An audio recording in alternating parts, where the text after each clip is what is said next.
Hi, again, my name is Sam Reed, and I was in Spain at Colegio Medalla Milagrosa in Avila. And on this map you see of Spain, Avila is right in the center, so you're going to have a lot of Castellano type Spanish, and it's really close to Madrid. The biggest touristic draw of Avila is the really well preserved and really large medieval that surrounds the historic section of the city. There are some parts that exist outside, but the really interesting stuff is inside. Specifically, I was at Colegio Medalla Milagrosa, which is a Catholic charter school, and it serves grades 7 through 12, or primero ESO through segundo bachillerato. And ESO really means obligatory secondary education. And after you're done with those 4 years, you do not have to go to school anymore. So what you get is a bunch of 10th graders who have our senioritis, which, you know, yeah, it makes for a really interesting dynamic in your classroom. And this is a picture of the school. It's right on the side of the street. It wasn't so much in my mind frame of what a school looks like, but this is what it was. My responsibilities at this internship, at my student teaching here, were just as a teacher. I was teaching English and social studies, so world history. I'm a Spanish teacher. I have not taught English, and I have not, well, now I have, but I hadn't taught history either. I hadn't taken a world history class since 10th grade myself, so I had a lot of research to do. But I was making those lesson plans and doing my regular teacher thing in class every day. Also working with other teachers to make informed and effective lesson plans. Outside of the actual school and the classroom, I was a profesora normal, or a normal professor, in school-sponsored activities and outings. That comes into play a little bit later in my presentation, and I'll talk about that in just a few minutes, but it became really important later in my experience. I worked with other teachers to teach other classes outside my subject area, and then it added on to my initial workload. I started out with just a few English classes and a few history classes. Because of the way that the Spanish school structure works, you have different classes each day. It's not the same class every day like in the US. I added a few more on there, and it was pretty hefty by the end. I even had a music class, and I'm awful at music. And I had a lot of new experiences. First off, the wide age range. Because I'm a high school teacher, I haven't taught middle school. Through this experience, I would be comfortable teaching middle school, especially, like, this is a picture of my 7th grade equivalent classroom. They were really fun to work with, and I found that I could do teaching just as easily with middle school as with high school. And being a chaperone, I got to go and accompany a class of 12th grader equivalent students to Madrid, and we saw a theatrical performance, and we also visited Museo Prado. And it was really interesting to go to these places that I've previously been as a student, and had a teacher going and guiding me around, to myself becoming a herder of children and making sure they were doing what they were doing while also enjoying my own experience touring the works of Diego Velázquez.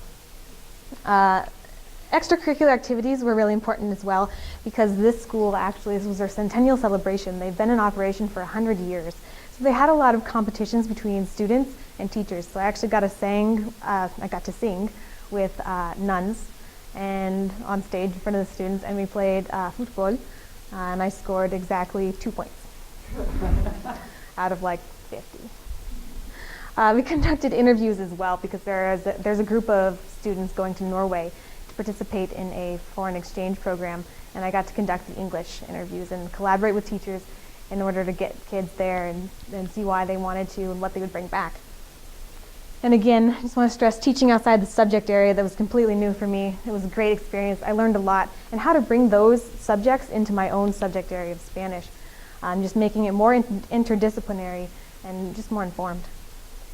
I had a lot of outcomes from this internship, particularly teaching practice, which is so important. You have different groups of kids in different situations. What works for one kid is not going to work for another kid.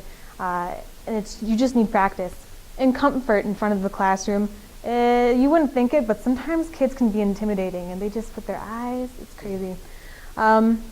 So that was good practice as well. U.S. schools versus Spanish schools was important to me as well as an outcome. Just seeing what I can take from Spanish schools, what I can take from English schools, and combine them to make a better learning experience for my students in the future.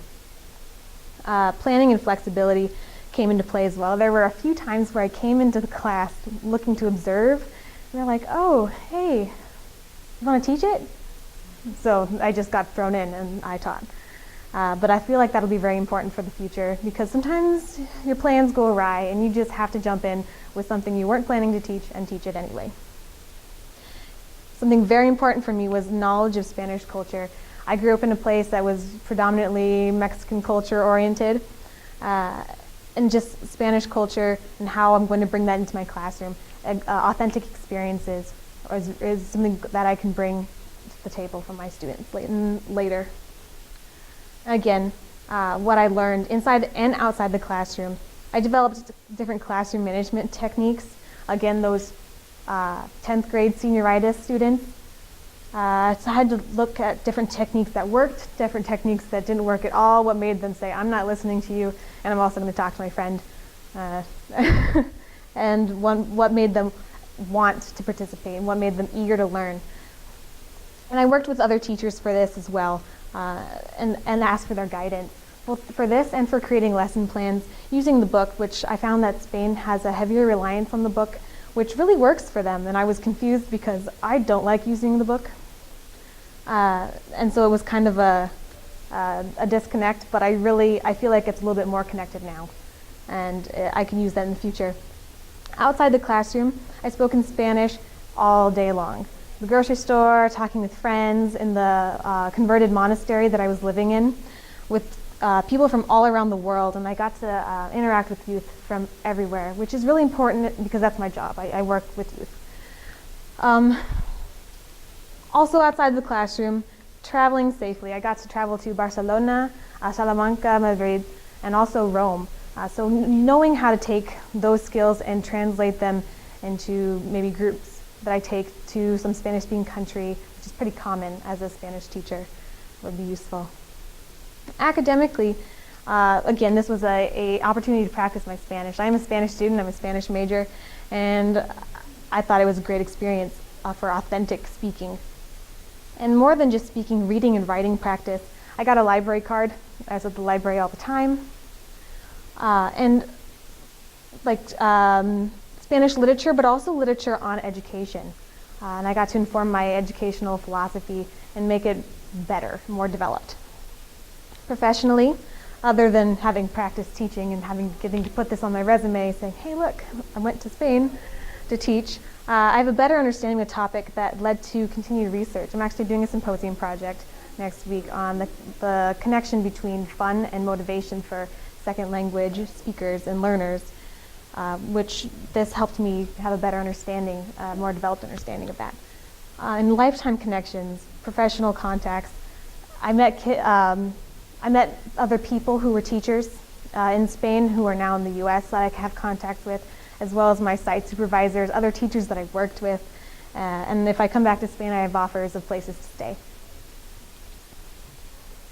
So finally, I'd like to say thank you to my faculty sponsor, who's not here right now, Jill Heinrich, my site supervisor, Rosa Arroyo, who is in Spain, but also there were a few other teachers I worked with, Conchi, Isabel, and Sara, the program coordinator on the Cornell side, Cindy Posler, and the program coordinator on the University of Indiana side, since this was kind of worked together with University of Indiana Bloomington, Laura Stokowski, Nancy Landguth from the University of Iowa, who prepared a lot of materials to help prepare me for this, and Cornell Fellows program directors, of course, and the donors as well. So I just wanted to say thank you and muchas gracias.